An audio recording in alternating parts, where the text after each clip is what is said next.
money creation and demand for money. So how does money work? What values does it reward? As we follow this history, we can trace the values that are characteristics of different money systems.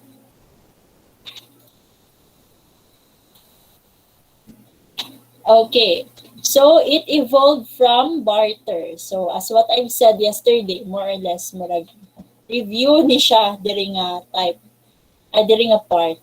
So it evolved from barter, money evolved from barter, and the limits of barter as society grew and became anonymous, which should lead to the short history of this evolutionary process.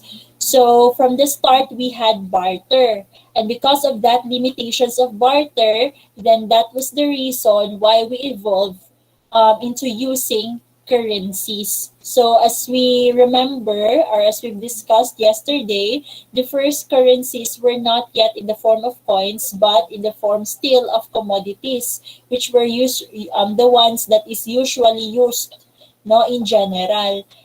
And then, however, because of the inconvenience of bringing those commodities as people purchase different products, as people purchase goods and services, then that's why na-discover na pod ang coins. So by that time, coins were not yet minted until na paano pod, na innovate na pod, minted coins na siya. But still, there was a little inconvenience, especially when bringing big values, large values of money.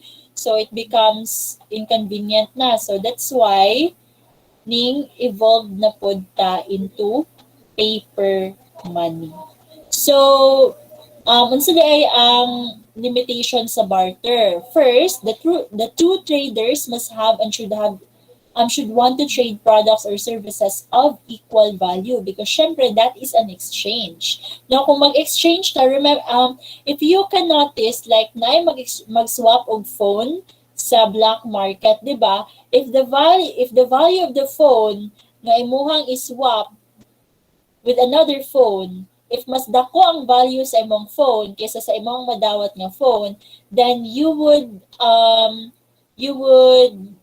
request for the other party to add an additional cash, 'di ba? So kung unsa ang commodity nga mas baba og value, then kana nga party mag-add siya og additional cash. But as we know before, wala pay money, 'di ba? Wala pay cash. So therefore, para mahimong fair ang exchange transaction, then the products and services must be of equal value. So, lisod kayo siya, no? And if not an equal value, then you really have to negotiate whether mo consent ba or mo accept ba ang other party of receiving a commodity which is less than the value that he has given up. Now, second, as ownership expanded, society grows and becomes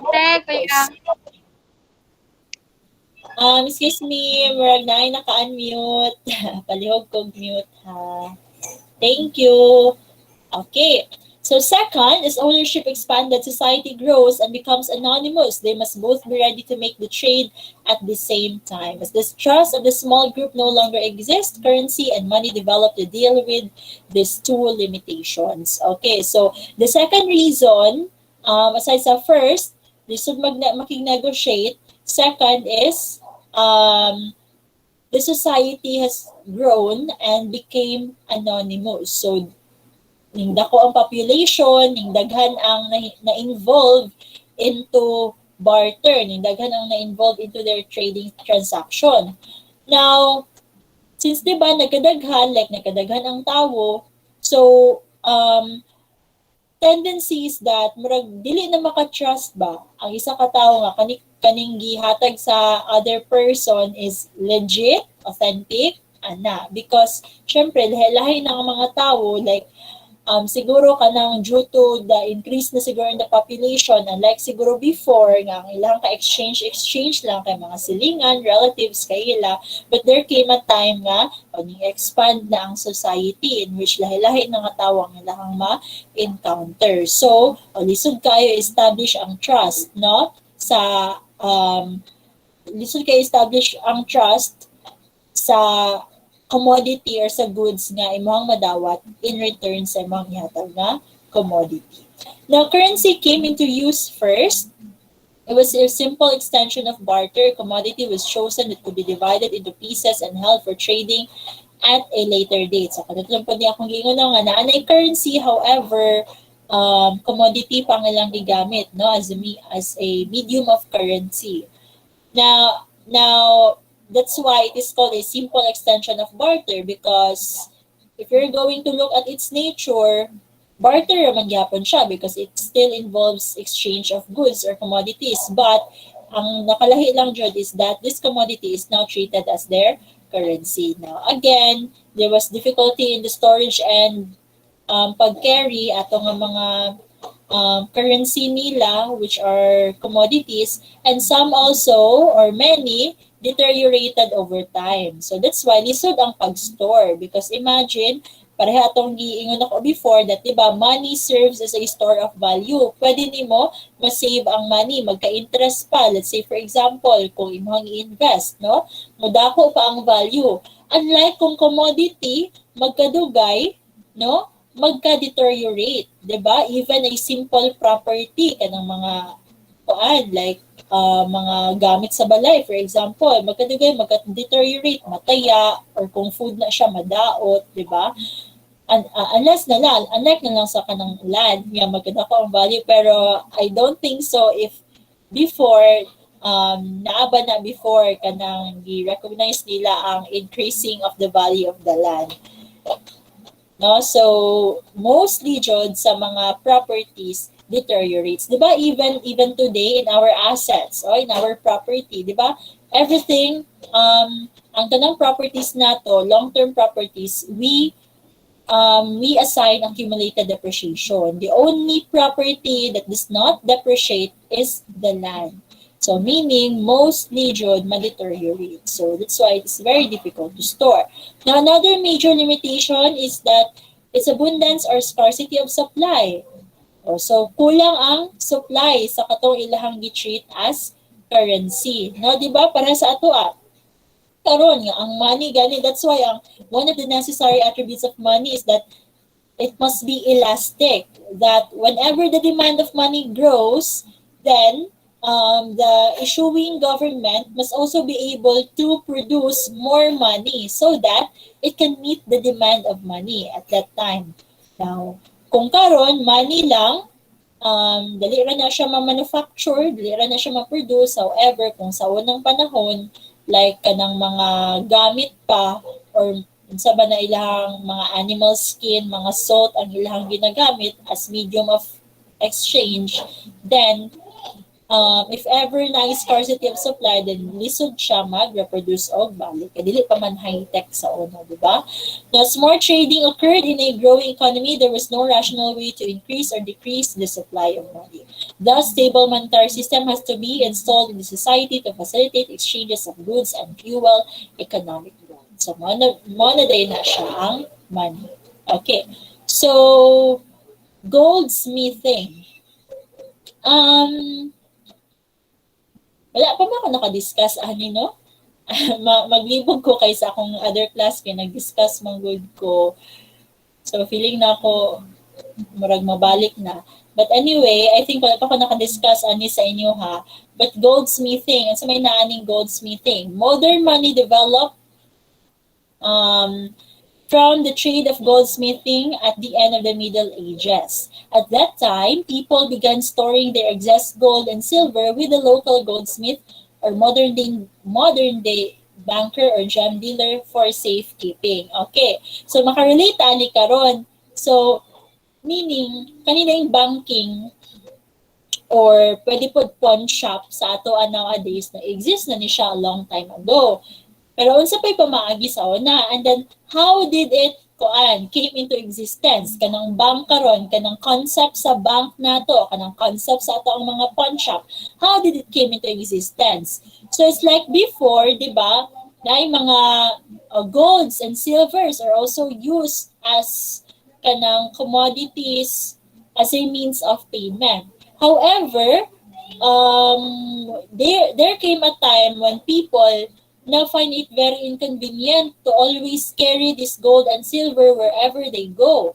So that's why namugna ning goldsmith. So na naka-discover aning goldsmith in which they offer this type of service in which the people may deposit their gold and silver in the local goldsmith.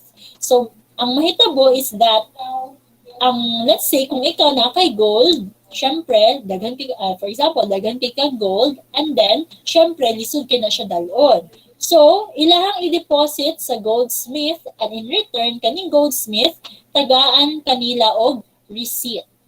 Okay? Receipt as it's like a certificate nga naakay di-deposit nga goldsmith. So it's like kung karon pa na siya naakay certificate of deposit, or kung if not certificate of deposit, then naakay ATM, no? In return sa imong gi-deposit nga kwarta sa bangko. However, in this case, in return sa imong gi-deposit nga gold dito sa goldsmith. So tagaan ka na resibo. Now that receipt evidencing an ownership of gold dito sa goldsmith, so pwede na dayon na nimo magamit as a means of payment. So kung kinsa to ang imong palitan, let's say nakagi-purchase nga property, and then instead nga nagdadala ka ng gold dira, so ang imong ipakita na lang is that receipt that was given by the goldsmith. So imo na nang ipasa dito. So si vendor siya na ang nakagunit sa receipts. So if he wants to withdraw the gold from the goldsmith, then pwede niya ma-withdraw. So di ba, mura po siyang cheque, no? Mura po siyang cheque nga ang dako ni mga money deposit mo sa bank, and then gitagaan kang cheque. Whenever you purchase products, then you'll just give a check to the seller, and that seller will be the one to in cash that check. Or if dili siya ganun in cash, then pwede niya ibayad na po sa other sa iya na pong supplier. So it could also be. So that is what we call negotiation of check. So before, pwede ra po gihapon, no? Nga dili si vendor dili niya kuhaon ang gold, but instead katong receipt mo tong iyahang ihatag dito sa iyahan na pong supplier. Okay, so these paper receipts were now easier to carry than gold or silver. So they began using it, kaning concept of goldsmithing and plain receipts instead of the gold and silver itself as a means of payment. Now, from plain receipts to loan out. Unsa may kanang kuan sa bangko karon, di ba? Kanang gina-deposit na to nga money, ang bank ana pwede po na niya ipautang sa lain. So, man na ni arise na concept. Still, sugod yapon sa unang panahon, from plain receipts to loan out. Now, there came a time na kaning mga goldsmith na discover nila ba nga kanang okay? Wait lang, alright. Okay, so there came a time na kaning goldsmiths na discover nila nga it's like daghan na kayo naka-store nga gold and silver, no? And then unsa man lang buhaton ani. So na-discover sila nga what if ipa-loan out nato ni sa other people in return for an interest. So dito na dayon ning arise ang pagpa-loan og kwarta sa bangko. So sa una sa goldsmith. So ang mahitabo is naay mangutang sa ilaha, naay manghulam og gold nga other persons, and then ilahang ipahulam. Since gideposit pa man na siya sa mga depositors, dili pa man ako, so ila sang ipahulam. Para kung mubayad na tong mga tawag na mga debtors, o kung mubayad na tong mga debtors, so there will be an additional interest. So in that way, ang mga goldsmith na sila'y income or naano sila'y profit. So just like today, mag-deposit sa bangko og kwarta, and ang bank pod, ug naapoy mag-loan sa bank, pwede ra gihapon magikan ang mga kwarta nga gipa-loan out sa bank, gikan sa mga kwarta sa mga depositors. Now, as long as not everyone wanted to redeem the receipts and loans for gold at one time, this system created by the goldsmith did facilitate trade where there was a shortage of the commodity gold which was used as currency. So, basta kay ang mga depositors, dili lang nila like ang naga-withdraw sa mga gold is like one at a time lang ang mga depositors, dili bitaw dungan tanan, no? Just like kanang kita, no, di ba dili matadungan tanan tao mag-i-withdraw na to tanang part ato sa bank, still naagi apoy mabili. So the system was okay, no? The system was fine, it really facilitated their trade. However, no, nabot na jud ang time where nabot na jud ang time where this system was not perfect anymore. Kay, nabot na ang time nga, nagpa-loan sila, and then, ang mga depositors, like siguro, mas daghan na ang depositors nga nag-withdraw sa gold kaysa sa nabilin nga gold sa kamot sa mga goldsmith. So, dito na ni arise ang problem. Na pag-withdraw sa mga depositors, wala na yung mahatag nga gold because katupong mga nangutang sa gold, wala pa pod ning bayan. So, the system breaks down. The system broke down. So, na guba lang yapon ito nga system. But, nevertheless, even though it was not perfect, no, at the start before, but still, karon, di ba, naara man gihapon ang concept ani goldsmithing, which is the modern banks. It's just that, because of these lessons before, no, because of these lessons nga na learned before, so ang mga banks pud karon, napod sila yung mga policies para dili ni mahitabo nga problem. Okay, with regards to banking. Yan, ay mag-allow yan. Wait lang ha.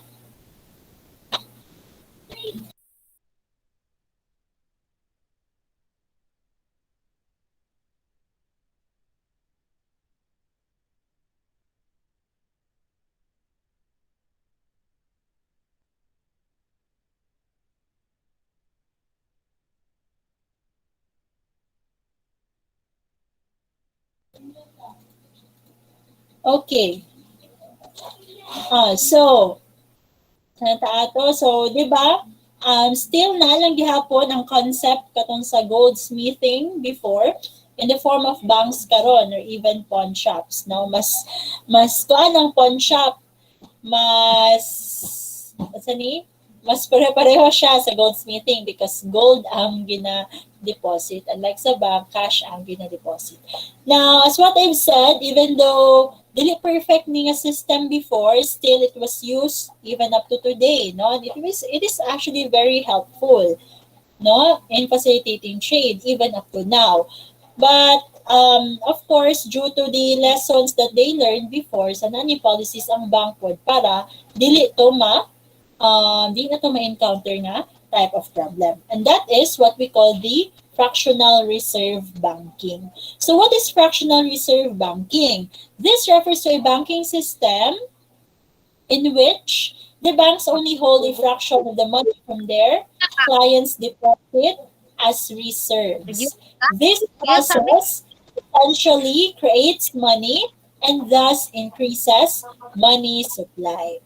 So, ang sabi ng fractional reserve banking is that there is a fraction of all the amounts deposited by the depositors na a fraction or percent ana nga ilahang i-reserve for the sake of those depositors who are going to withdraw their deposits. By the way, again, the mic, baliw ko ha, basin. Ay, mga madunggan yung dili maayo madungog. Okay, thank you. So it's like, let's say for example, ang sa isa ka bank, ang total deposit sa mga tao is 100 million pesos. So tanan na ng depositors, 100 million. So requiring a fractional reserve of 10% would mean that syempre ang bank no na ay nag-deposit and then magpautang po sila sa other individuals.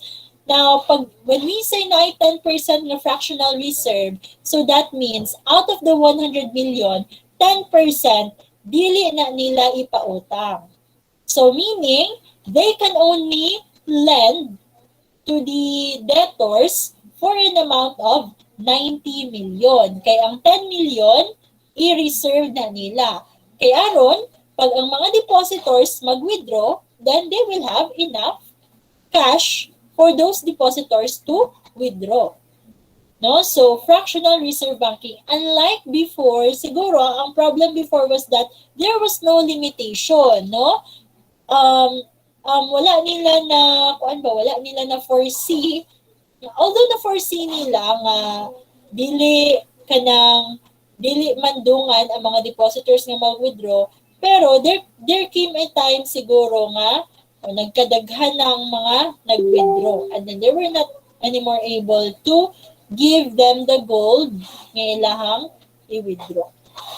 So, that's why karon na tayo fractional reserve banking. So, in that way, nagyapoy available cash ang bangko to be withdrawn by the depositors.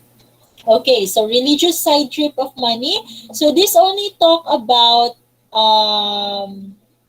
wait lang ha.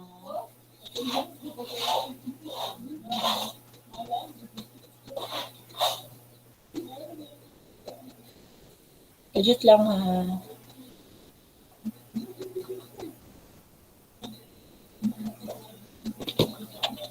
Wait lang ha, na concern ng one student. Kadali lang.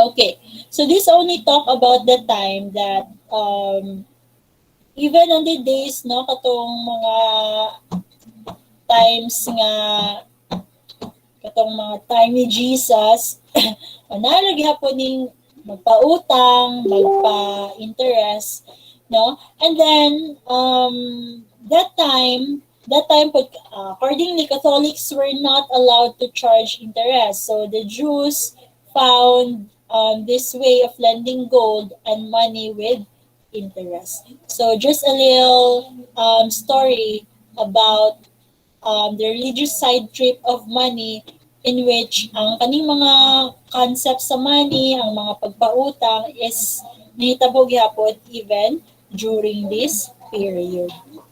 Okay, the significance and purpose of coinage. So, sa man ang coinage? Coinage means the process of manufacturing metals into certain shapes to maintain the uniformity in all the coins of the same kind. Okay, so kanang process sa pagbuhat og kwarta sa mana siya coinage. And then unsa may mahitabo pag mag-coinage? So the metals are processed into certain shapes. So such as circle, pag piso, circle na gamay, pag 5, medium, pag 10, large. Okay. And to maintain the uniformity in all the coins. So, di ba, ang piso, same tanan. Ang 5, same tanan. Ang 10, same tanan. And I think, siguro in this, what we meant here by coinage would already include the manufacture of paper bill because still, whatever ang ihang mga purpose and significance would also be applied to paper money. So what is the significance and purpose of coinage? First, universality of use. Because nanatay mga coins karon and paper bills, so those coins and paper bills can be used by anybody in facilitating exchange or in facilitating trade. So again, a medium of exchange, um, money is a medium of exchange which serve as the in-between or the bridge of the transactions. So there must be that one bridge, no, one bridge, one medium that is universally accepted by anyone. So that is the significance of nganong magbuhat ta og kwarta. Second, accuracy and physical uniformity. Para equal tanan. So whatever is the value, mo pod ang iyahang same shape, same weight, no? So kung piso, same tanan ang tanang piso, same ang weight, same ang shape, same tanang materials. Kung 5, same tanan, di ba? Uniform man tanan. So, unsa po'y purpose ana niya? That is also to prevent value abuse.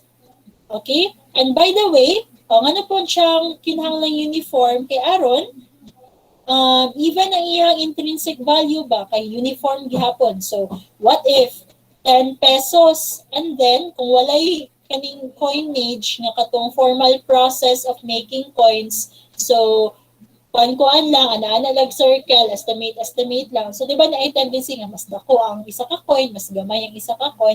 So, there is anymore no physical uniformity. So, unsay mahitabo if wala physical uniformity? Mamili na lang ang mga tao, ay kani ako, dili ko madawatan na, kay gamay na siya nga G's, kato akong dako-dako nga G's. No? So, that's why it should be physically uniform. Okay? Same value, same pod ang ilahang physical aspects. Okay? And to prevent value abuse. Okay, so remember, as what I've discussed also yesterday, na kanang money, let's say 1,000 pesos, the material to make 1,000 pesos is not really worth 1,000. No? Nga naman puging ana, nga naman ang material nga ginagamit nato sa pagbuhat og money would not be equal sa amount sa iyahang face value. That is also to prevent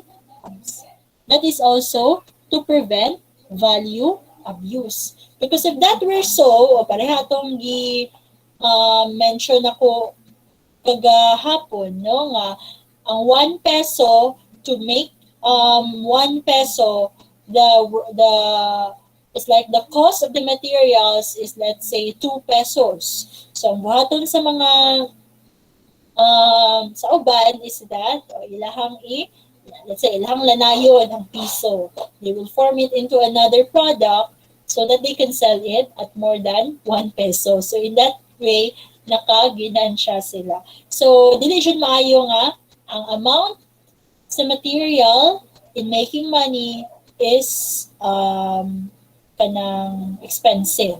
No, that is to prevent value abuse. And also, but isa po, di ba, is that the materials that were used in making money are not really the gold, silver, or some precious stones.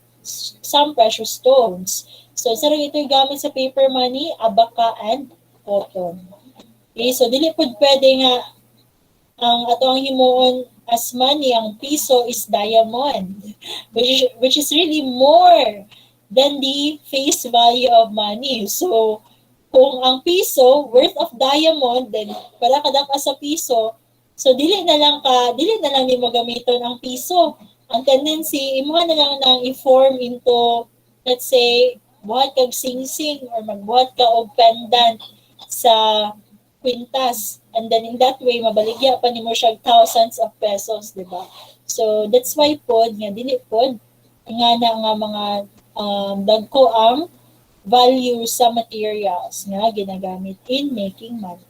And for genuine stamp of authority, of course, money is issued by the government. So, with that, whatever is it, nga katong Zani, kung unsa man atong magamit nga kwarta is katuro authentically gikan sa government. And money also has stamps, okay, that would help us determine whether it is an authentic one or not. Okay, so that would be chapter 1, the basic concepts of money. Okay? So, do you have any question about chapter 1?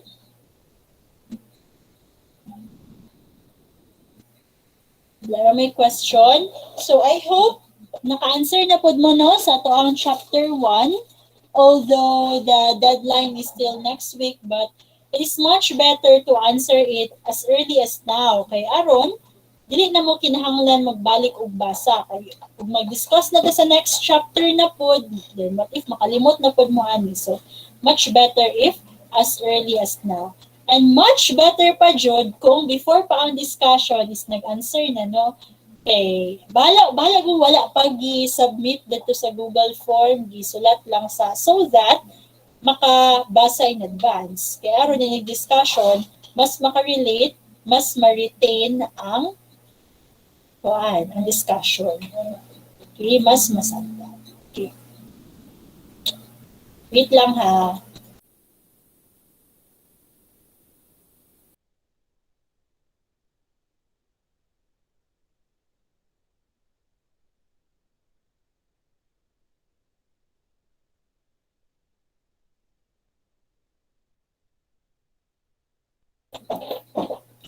Okay, no question for chapter 1. We will now proceed to chapter 2. So we're only on up to 10:40. Okay, so mag-present ko sa akong PowerPoint for chapter 2. So there are a lot of pag nagali enumeration, so that would mean you'll be the one to discuss ha. So there are a lot of enumerations here in chapter 2, so expect more oral recitations.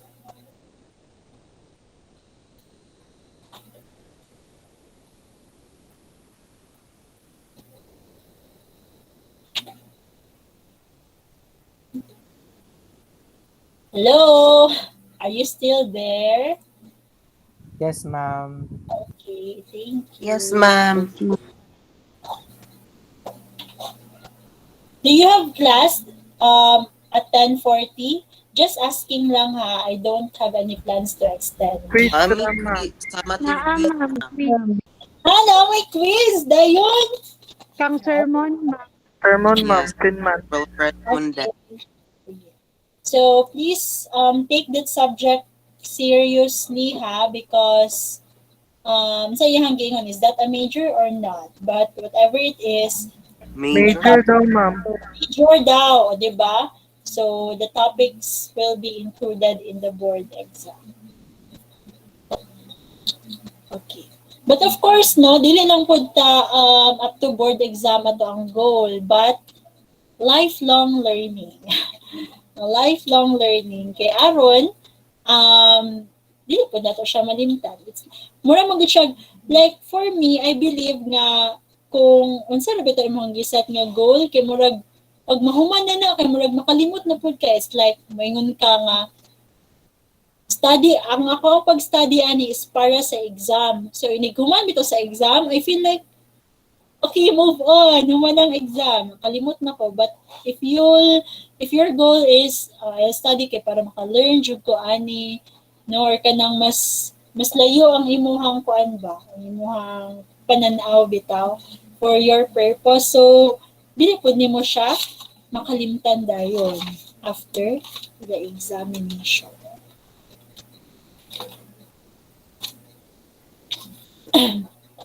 Okay. So, I'm preparing kanha katong mga wala pa naka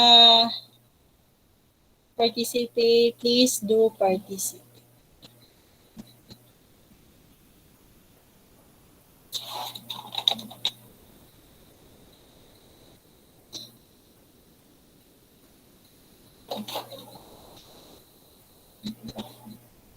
Okay, so let's proceed with chapter 2. So this is now credit system, its fundamentals, sources, and bases. Okay. So after studying this chapter, the learners are expected to first explain what is credit and its significance. Sa manang credit, utang, sa may significance sa utang. Is utang always disadvantageous or somehow advantageous? Cite the advantages and disadvantages of credit economy. So, di ba, when we say utang, it's like, mura mo siyang na something negative nga impact, but of course, nagya po yung advantages. Why? Nagya po yung advantages nga nung maayo po nga mangutang. Discuss the social viewpoint of credit. Okay, and then enumerate and discuss the foundations of credit. Ano na may magpautang? Okay, so we will discuss it. State the advantages and disadvantages of using credit card. So, kinsa man na credit card diri. And explain the different classifications of credit and explain the sources and basis of credit. Okay. So, fundamentals of credit. What is credit? So, accordingly, credit refers to the ability to obtain a thing of value in exchange for a promise to pay with money or something equally satisfactory to the seller at some future time. Sa Bisaya pa utang, kita man siguro tanan no nakailaon sa nang utang, so mo na siya ang credit. So, you're able to obtain that thing today, but wala pa kay gibayad. Instead, unsa imong hatag in return is your promise to pay with money or something equally satisfactory at a future time. So, at a future time dyan lang that. Because if dili siya future time, if karon siya, so wala na yung utang, diba? So, cash na siya, dili na siya utang. It can also be described as the parting of resources by one party called the creditor to another party called the debtor, where the latter does not give the money back to the first party immediately, thereby generating a debt. Instead of immediate exchange, it arranges either to repay or return those resources of equal value or more at some future date. Okay, so creditor and debtor. Kinsa man na si creditor, kinsa man na si debtor. So, kinsa man ang nangutang. Debtor, ma'am. Debtor, ma'am. So, that is the debtor. And kinsa ang nagpautang? Credit. Creditor, ma'am. Creditor, ma'am. Creditor, ma'am. So that is creditor. Okay, so nagpautang, debtor, ang nagpautang, creditor, ang nangutang, debtor. Is it related to the terms credit and debit? Debit and credit? Pareho ba na sila kung debit, debtor, kung credit, creditor? Pareho, No. dili. Oh, dili, no? Dili. No, Lahi. ma'am. Okay. So, lahi raha, dili, it's not like credit refers to the creditor, debit refers to the debtor. No. Okay, kaya di naman na debitor. That's debtor. It's not debitor. Okay. So, what are the advantages and disadvantages of credit from macro perspective? Okay, so let's start first with the advantages of credit economy. So now, let's have an oral recitation. Particularly katong wala pa naka-participate. So, advantages of credit first, it generates additional funding. Who wants to discuss?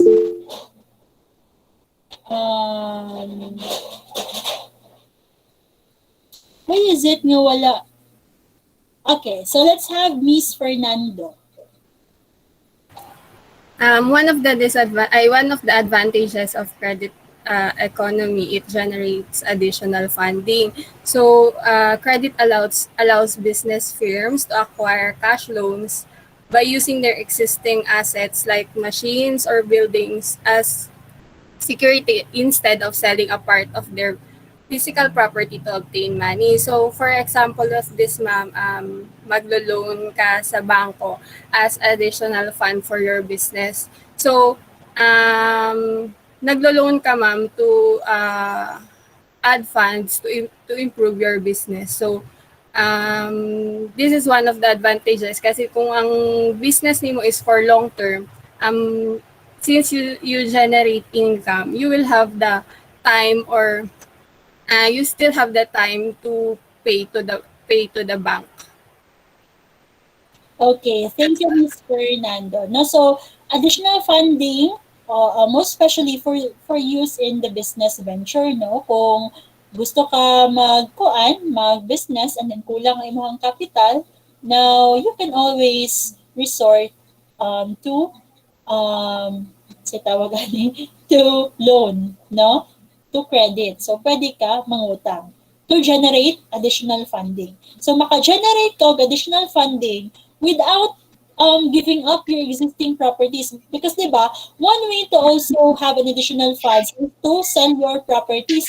Ay, baligya na gusto ko mag-business, niya kulo akong baligya na nakuha na ako ang lot. Baligya na nakuha na ako ang akong sakyanan. But take note that it's not all the time nga pwede kaayo nga, bahala wala nimo na siya gibaligya, pero makautang ka. And for you nga, mas taas ang imong chance nga makautang, pwede nga katong available properties nimo as security or imo siyang i-mortgage. So imo security ang imong, let's say, ang imong lot. So therefore, if ever ka makabayad, so the bank palon sa mga pwede nila makuha ito ang imuhang lot. Okay, if ever lang po ito makabayad. Okay, let's proceed to the next. It presents opportunity. Kinsa may wala pa nakakuan dire. Okay, Mr. Casera. Good morning, ma'am. Morning.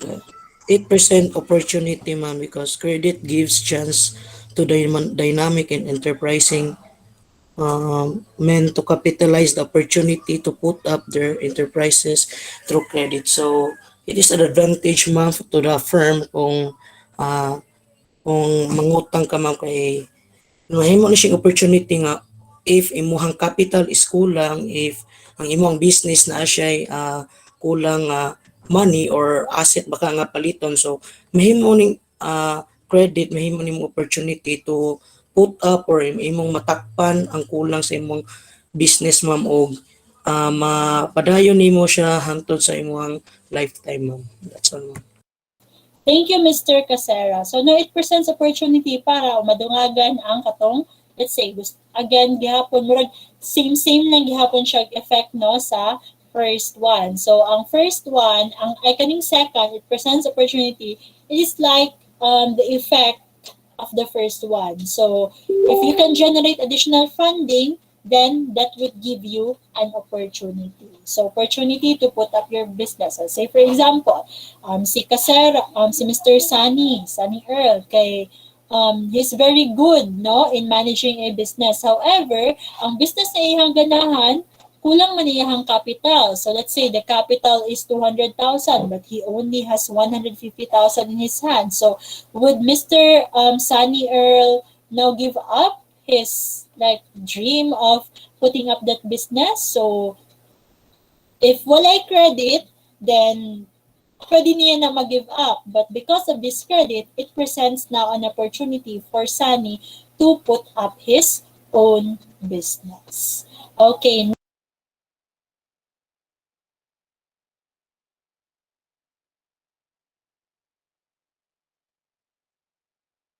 Okay, next, it can increase government spending.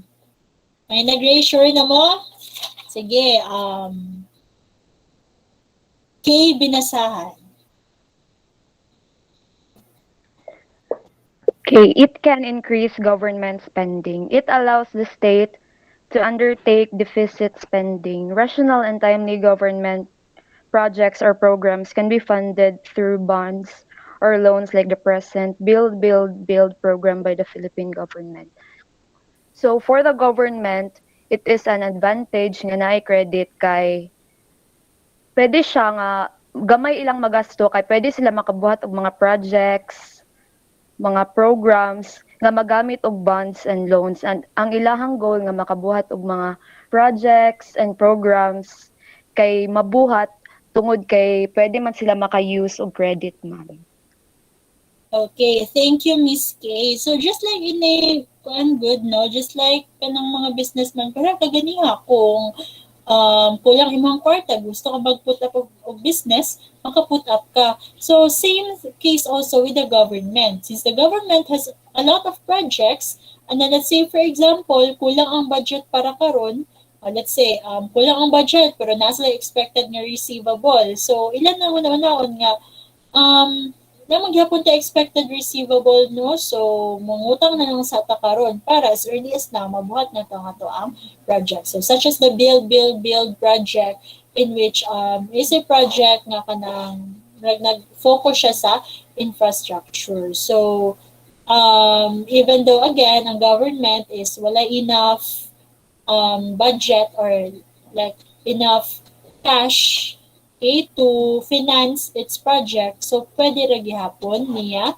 ma-pursue ang project through credit. Okay, thank you for our participants. Next, it benefits the economy. Okay, ano man nga maka-benefit sa economy ang pagpangutang? Can we have Mr. Julius Agon?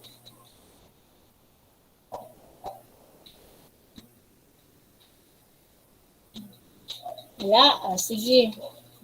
Miss Vicente. Kuan ma'am kana it benefits the economy kay mas mapadali bitaw ang production sa company, and if like katong imong ingon ma'am na if makautang ka kay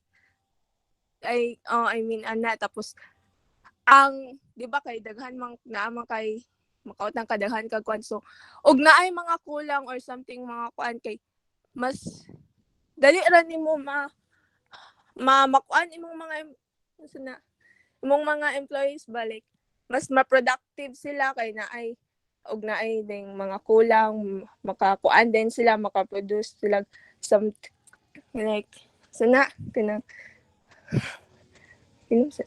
production. Tapos sa employment kay kuan kanang ma-productive sila din silang income pod kay dali ra kay sila naa sila ma-income og naay naay mga kulang din sa consumption kay sana kanang kining say term ani kining basta ma'am og unsa bitay ka na so consumption company or business kay makakuan ra dayon sila kay naamay kuan. Oo, kay naamay unsa na extra unsa ba term makautang sila, makakuan opportunity nga mangutang. Oo, opportunity. Okay, thank you, Miss Vicente. So now it benefits the economy. So just like the examples there of Miss Vicente, maka-accelerate siya sa production, employment, income, and consumption. So it's like, it is like in relation that credit presents opportunity. So, kung, di ba, kuan siya ka ng, it's like domino effect, nga na ba na, siya ka ng, because of credit, so pwede makaput up on business ang tao, no? Kay, even though kulang iyang capital, pwede siya makapangutang. Sa may effect, kay makaput up man siya business, then mas maka-employ siya o mga daghan nga employees. So, di ba, nakatabang siya sa economy because he was able to help in decreasing the unemployment rate. So, he was able to help the unemployed people to have their job. Okay? Kaya na may mga bago nga business. So income, o maka-increase siya og income because 'di ba dili tanang tawo maka-afford. So if walay utang, ang maka-afford lang is katong naay cash, then 'di ba mas gamay ato ang sales because 'di ba ang sales is recognized through cash, sales on cash, and sales on account. So imagine kanang let's say kanang tindahan.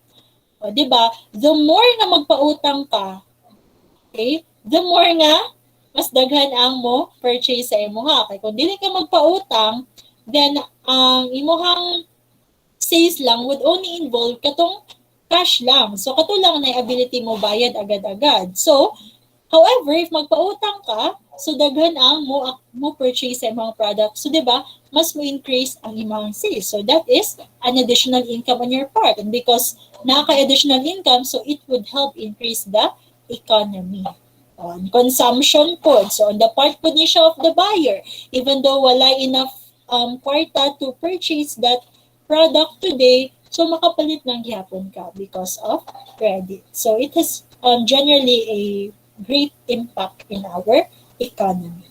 And it postpones financial outlay. It postpones financial outlay. Let's have Miss Abrea. Panagdait and good morning, ma'am. Morning. Madunggan ako, ma'am. Yes. Okay.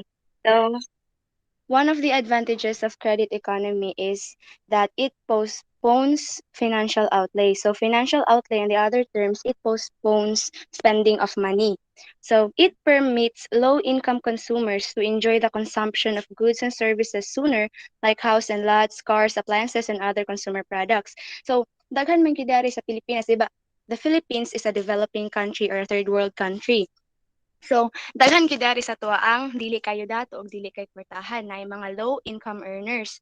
So, makakuha na sila og mga kuan ma'am housing like kanang sa pag-ibig panalitan ikaw kay pobre ra ka but wala kay kwarta. So, or igo-igo ra imong kwarta so mingon ka for example na kay 60,000 mingon ka ay kaning 60,000 nakuha lang sa ning i-set aside for kanang sa tuition sa ako ang anak or para sa pagkaon sa ako ang pamilya or any expenses, then mingon ka nga muutang lang sa ako sa pag-ibig para sa housing. So it still gives a opportunity of not spending your money by kanang utang. Mag-utang ka sa kuan ma'am, government or any banks or unsa ba nga 5, 6. Okay, thank you, Ms. Abrea. So, good example, no? Let's say, for example, daw, nakakay money unta, 60,000, but instead nga, imuhang purchase like, wala mo'y balay, so instead nga imong ibayad sa balay, so you would set it aside for the tuition fee of your children.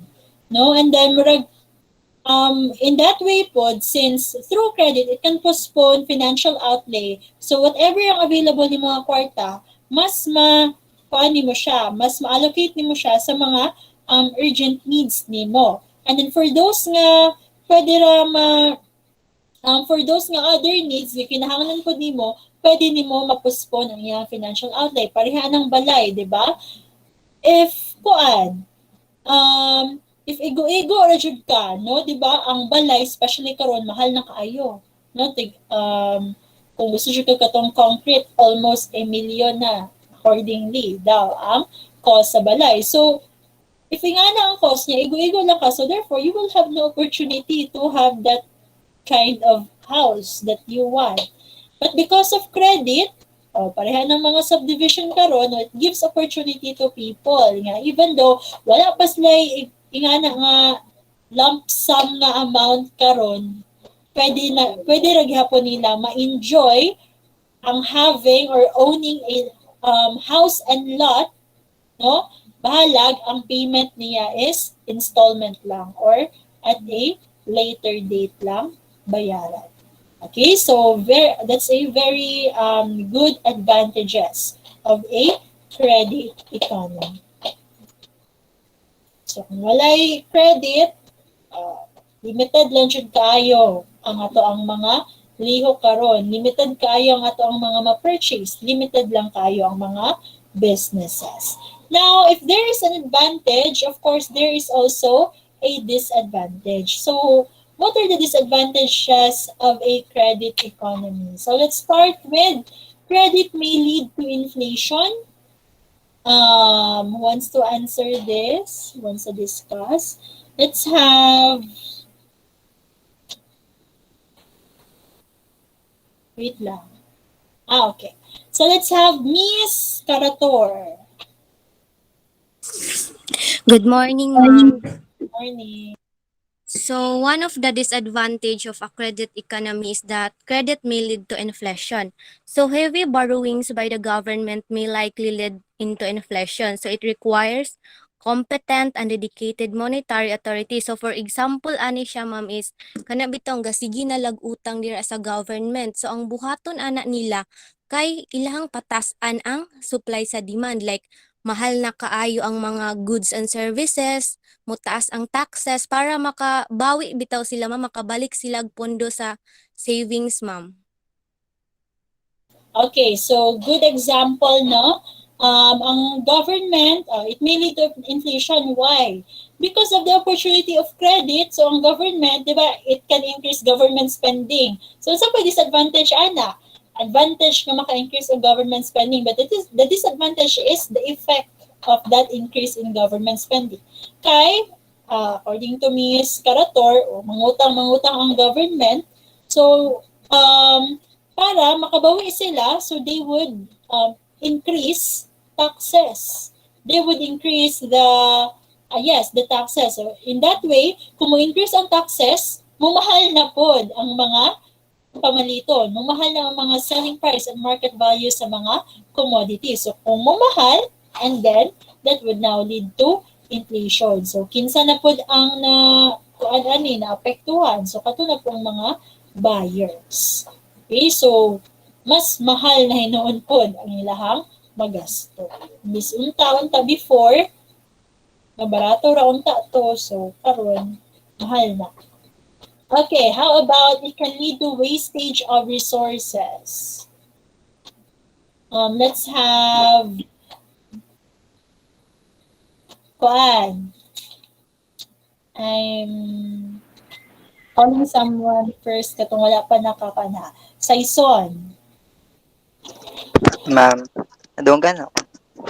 Yes. For me, so one of the disadvantages of credit economy is it can lead to wastage of resources.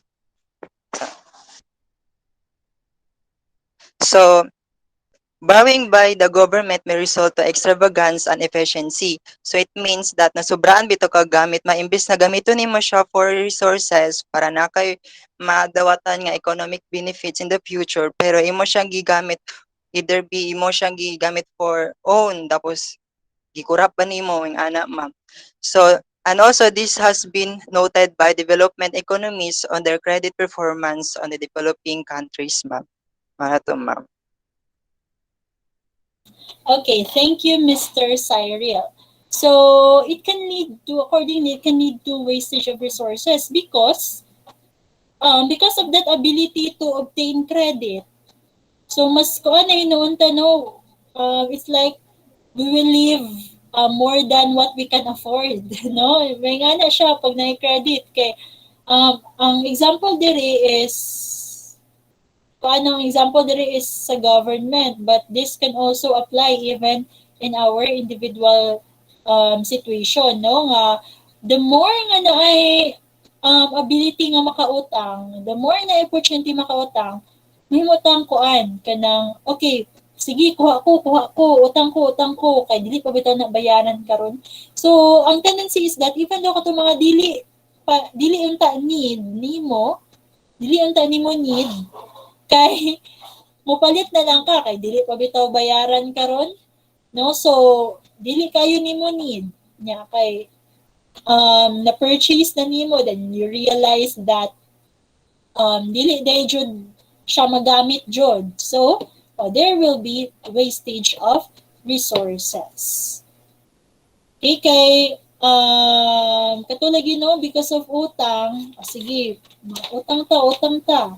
Nangutang ta kay dili pa bitaw bayaran karon. So it can waste our resources. Unlike kung walay utang, kung nalang tay kanang cash lang, if ever for cash lang tanan, so whatever ang nani mga cash, imagine na siyang budgeton for whatever is really your necessity. Pero tungod sa utang, even katong mga dili need, mga wants lang, dali ra kayo nato siya ma-purchase. I mean, it's not wrong to buy whatever you want, no? So, okay raman siya. Pero basta dili lang to the point that we are being really extravagant. Okay? Next. Unlike cash, credit has a pervasive effect. Let's have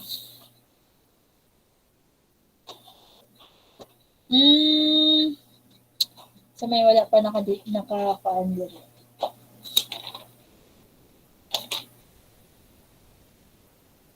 Wait lang ha. Okay, Miss Becada. Kanagdahit, ma'am. Hello. Madura po, ma'am. Unlike cash, credit has a pervasive effect. This is errors in the use of credit funds have unfavorable chain effect of the whole economy. Failure of some firms to settle their debt with their companies affect the latter to pay their banks' loans. In turns, the banks will be having cash problem just like what the world experienced in 2008 to 2009. So in 2008 and in 2009, ma'am, kay naay nahitabo na lack of investors' confidence.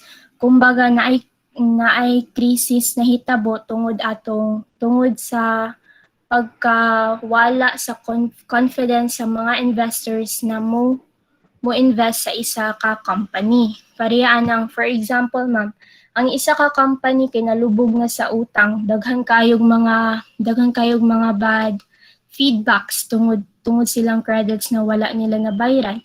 So nagkalubog na siya sa utang, wala ni investors na mo invest. That is why na ay mahitabo na mawala jud ang kumpanya. So unlike cash na kung mo purchase ka sa isa ka butang na cash siya na walay utang, wala na kay obligation para mo pay ana. Kumbaga kanang kwarta na imuhang naasimuha dara kay cash naman itong i-purchase nimo, katong kwarta na naasimuha dara mahimo pa to nimo siya investment sa isa ka butang or isa ka business para ma-pursue or ma-sustain ang income or ang kanang foundation sa isa ka business, ma'am. Okay, thank you, Miss Becada. So Miss Becada mentioned about the investors now lack it has an effect that the investors will lack confidence in investing in the company. So why? Unlike cash, credit has a pervasive effect. So credit has a pervasive effect. So again, so kung cash, whatever is your available cash, mora po ang imong paliton. But with credit, you can buy more than what you can afford. So, sa may illustration ng pervasive effect. Let's say, for example, si A company nangutang ni B company. Si B company nangutang ni C company. Now, there came a time na si A na bankrupt.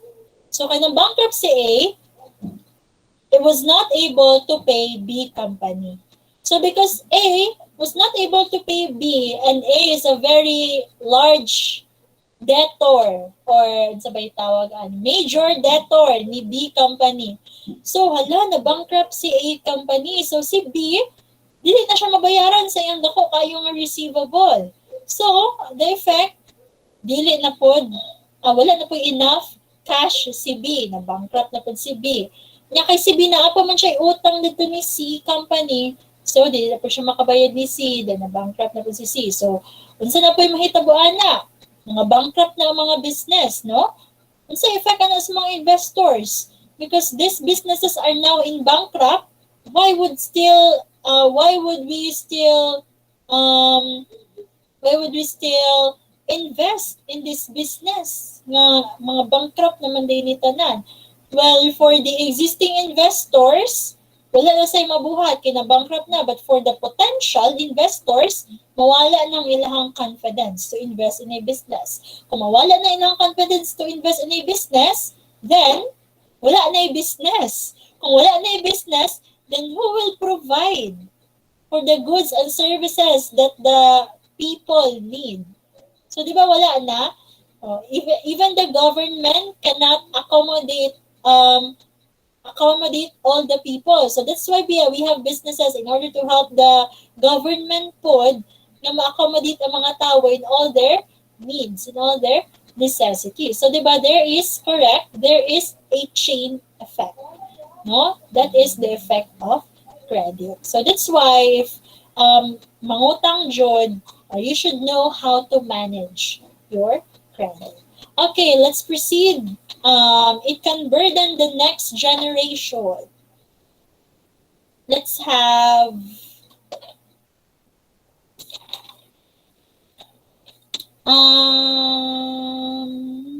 okay, Jonathan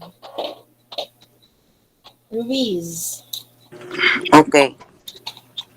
So, one of the disadvantage of a credit economy is it can burden the next generation. Like for instance, ang usa ka mama is nangutang og kwarta sa usa ka institution nga dako og amount, and then kay ang mama is deceased na, namatay na tong tapos wala niya naimpas ang iyang utang. So ang mahasngan sa iyang utang kay ang iyang anak. So ang iyang anak ay responsible para magbayad sa iyang obligation.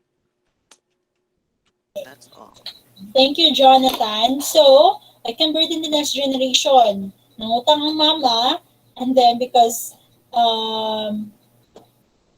okay, sure, when real, later ha, nangutang ang mama daw, and then, because the mother was not able to pay, and then namatay, so, the obligation passed to the anak. Okay? So, is it possible na mapasa sa anak ang utang?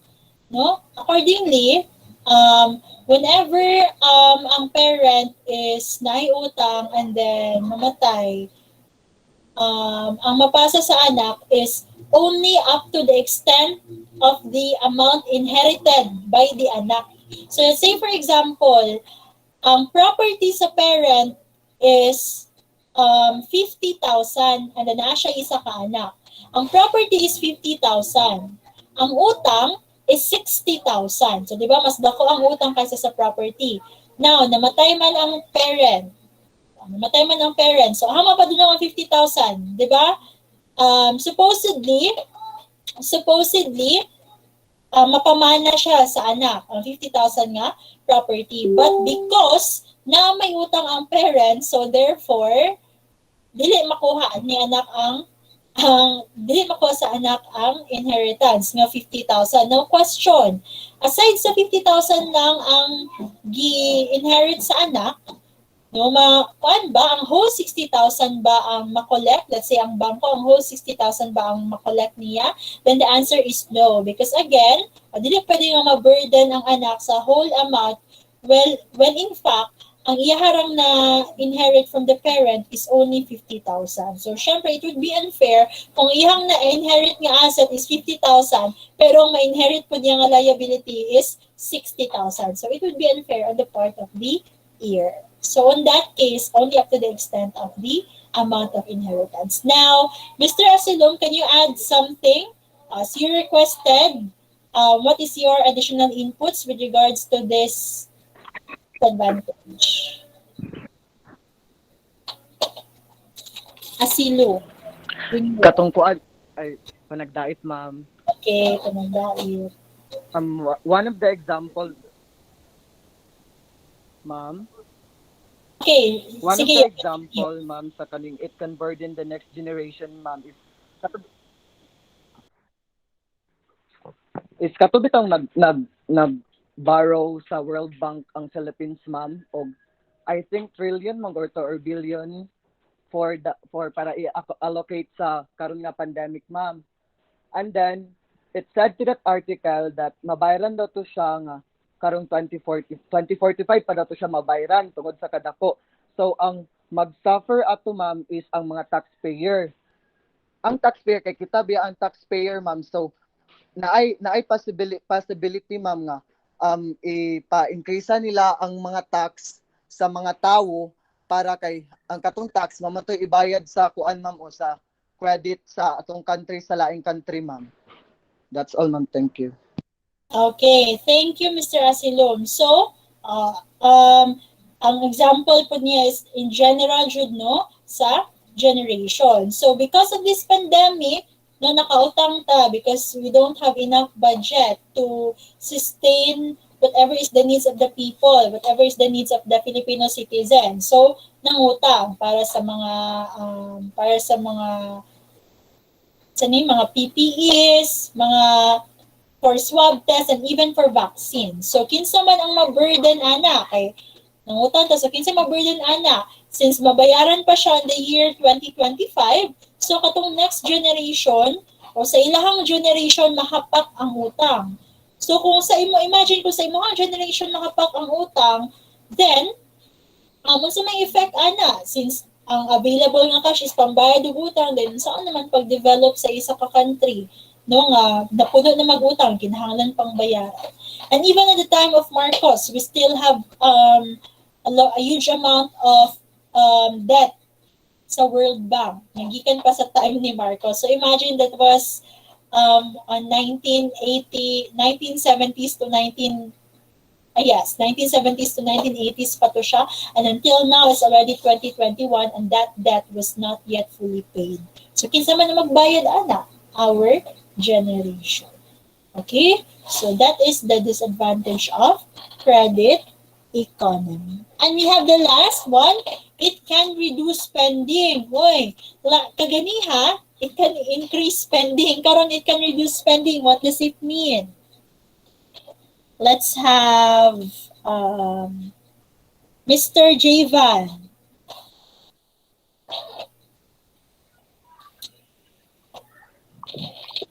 So it can reduce spending. In some cases, credit reduces future consumption of debtors that constricts confidence in consumption. Sales and production slow down, which can lead to a reduction of employment. So for example, ma'am, ang company kay nakautang. So ang mo reduce ang spending niya sa para isweldo sa mga employer kay madto pa man ang kwarta sa kaning kuan, ma'am, sa pagbayad sa utang, so mag-reduce of employment.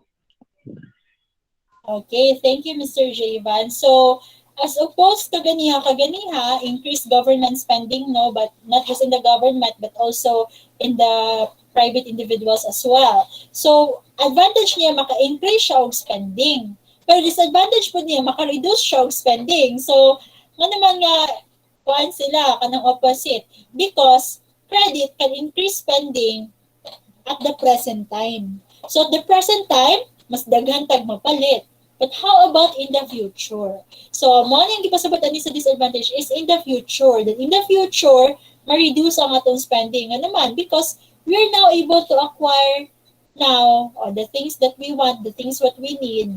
And kisa may magbayad ana, ang ato ang future nga, or haman ko anong bayad ana, ato ang future nga income. So, di ba, kung makabantay mo, kung mangutang ta karon, in the future jud malimit jud ang ato ang budget because we also have to pay our utang nya ang naka-maot pa jud kay especially ang imong giutang is consumable, so na-consume na, wala na, and about sa future di na kaganahan mangutang kay wala naman to, nahurot naman tong product nga imong giutang. Okay, so sa may mga additional gamay ray ma-circulate nga money because syempre in the future dili na kayo ka makapalit sa uban nimong pamaliton because you are now budgeting your money for the payment of your previous debt. Okay? So, actually, kaning like, it can reduce spending. Yes, it is a disadvantage, pero dili na pud kay siya. Murag normal jud siya nga effect sa credit, no? And if you really know how to manage your debt, then this thing, it can reduce spending, would not really be a big problem on your part. Especially if ang imuhang giloan is you invested it for a thing that is worth investing for. Okay? All right, so let's proceed first to the social viewpoint of credit.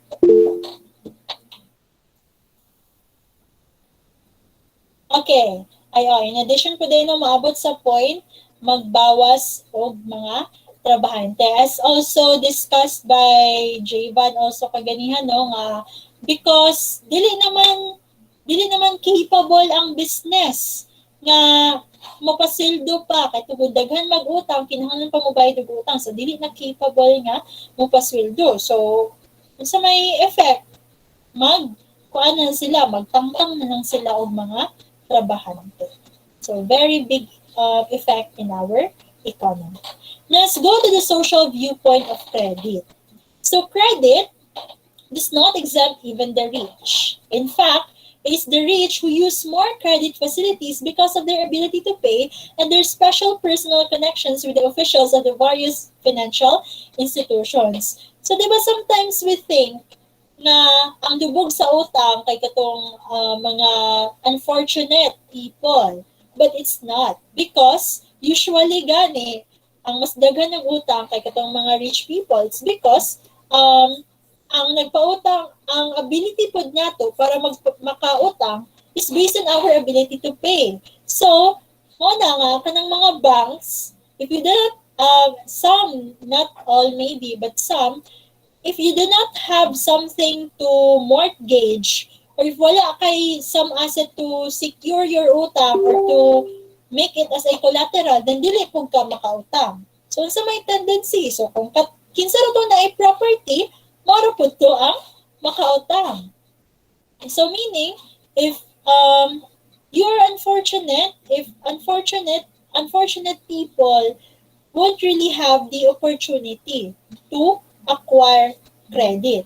So unsay mahitabo, since ang pautangon naman po kay mga dato for business, mag-loan, dato, kay na ay makolateral. So sila ra ay magpautangon, so sila ra po na opportunity nga maka-put up og business. So sila ra po'y madato, ang dato ray madato. Pero ang unfortunate, wala man sila opportunity, dili man sila taganog chance nga makautang because they don't have anything to serve as a collateral. So, the rich become richer and the poor remain as poor. So, the objective of the government in introducing the credit system, nawala na. So,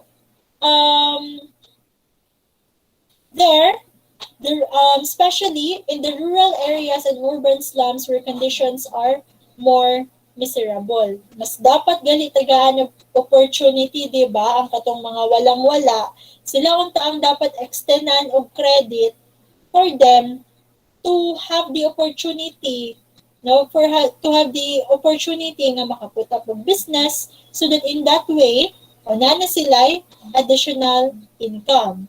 Pero, bali naman hinoon ang nahitabo, no? It has presented more challenges on the part of the poor instead of opportunities. So, actually, the government has already allocated billions of pesos to fund microloans in coordination with the Department of Trade and Industry. So, naana po yung project ang government para ang mga unfortunate people makautang sila. So, that's why, di ba, natin yung mga rural banks, mga ginagmay nga banks, dagan mo different types of banks. We have commercial banks, rural banks, agricultural I know, not agricultural bank. Agricultural credit, but for rural banks. So, commercial banks like mga BDO, so, mag-finance na sila sa mga businessman, mga dagko nga business. But for rural banks, is intended for those like mga farmers, for them to have ang ilahang financing ba, ang ilahang to have, increased finances. Okay? Para na sila budget for their proposed nga mga business. However, unsa pod ang isa sa makakuan aside sa unfortunate people, wala opportunity nga makautang because they do not have ability to pay. Let's say we will give them opportunity. Sige, tagaan to opportunity sila.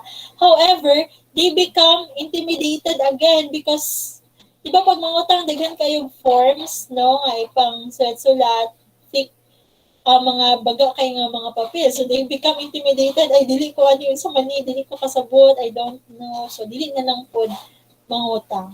So that's why the government should provide or should implement process nga kung mga less fortunate, unfortunate ako na term, no, what I meant was less fortunate. So, ang mga less fortunate is simple lang, no?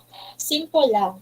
So, nabali na po din noon, no? Basta wala kay connection, diretso ra ka. Pero kung ultimo ra pug ka, mas kutihon pa ka, mas tugayin pa ka, dili ka asikasuhon. No? So, ano siya, it's like normal, mura siya normal na, no, nga, okay, that's usual, mahitabo na siya, but I hope, dili na siya ma-normalize. No? Normalization. Unta, dili na siya ma-normalize. Okay, even the government manggudpud, no, kay they also want personal gains, mga government officials. Not all, but there are some mga personal gains po. So, mas asikasuhan po itong mga dato.